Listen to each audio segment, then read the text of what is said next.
আমার সকল প্রিয় ছাত্রছাত্রীকে জানাই আমার চ্যানেলের তরফ থেকে স্বাগতম। স্টুডেন্ট, আজকে আলোচনা করব যারা রয়েছে কোচবিহার পঞ্চানন বর্মা ইউনিভার্সিটির আন্ডারে।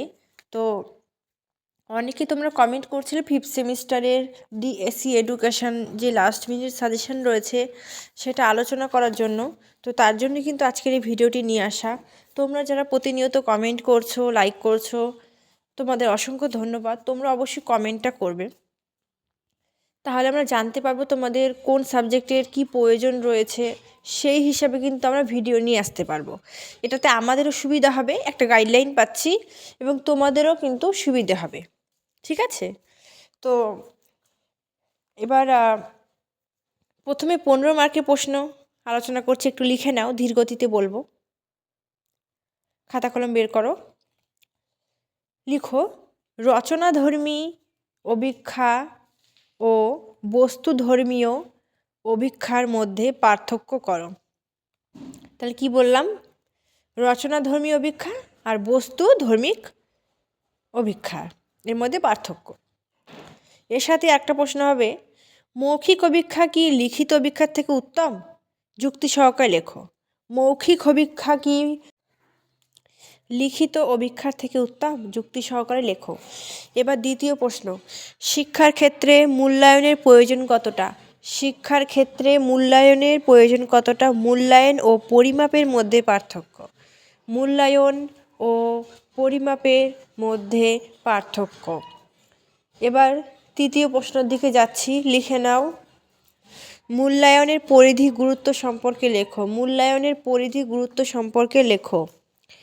নেক্সট, মূল্যায়নের ক্ষেত্রে কি কি প্রকরণ ও কৌশল ব্যবহৃত হয় উল্লেখ করো। মূল্যায়নের ক্ষেত্রে কি কি প্রকরণ ও কৌশল প্রয়োজন হয় উল্লেখ করো, বা ব্যবহৃত হয় উল্লেখ করো। নেক্সট, অভিক্ষার বিভিন্ন প্রকারগুলি আলোচনা করো। এটা পরীক্ষায় আসবে এবং অভিক্ষার যে সুবিধা অসুবিধা রয়েছে সেটাও পড়বে। শিক্ষাগত মূল্যায়নের উদ্দেশ্য কি? শিক্ষাগত মূল্যায়নের উদ্দেশ্য কি? ঠিক আছে। আবার 10 মার্কের প্রশ্ন লিখে নাও। একটি সু অভিক্ষার শর্তগুলি কি? একটি সু অভিক্ষার শর্তগুলি কি? নেক্সট, সু অভিক্ষার শর্ত হিসেবে নৈর্ব্যক্তিকতার গুরুত্ব লেখো। সু অভিক্ষার শর্ত হিসেবে নৈর্ব্যক্তিকতার যে গুরুত্ব সেটা লেখো। তৃতীয়, অন্তর্বর্তীকালীন মূল্যায়নের বৈশিষ্ট্য গুরুত্ব। চতুর্থ, বিভিন্ন প্রকারের পরিমাপক স্কেলের বর্ণনা দাও। পঞ্চম প্রশ্ন, সাক্ষাৎকার পদ্ধতির সুবিধা অসুবিধা। অষ্টম, 6 নম্বর, ব্যক্তিত্বের অভিক্ষা বলতে কী বোঝো? ব্যক্তিত্বের অভিক্ষা বলতে কী বোঝো? নেক্সট, প্রতিফলন অপ্রতিফলন অভিক্ষা কী?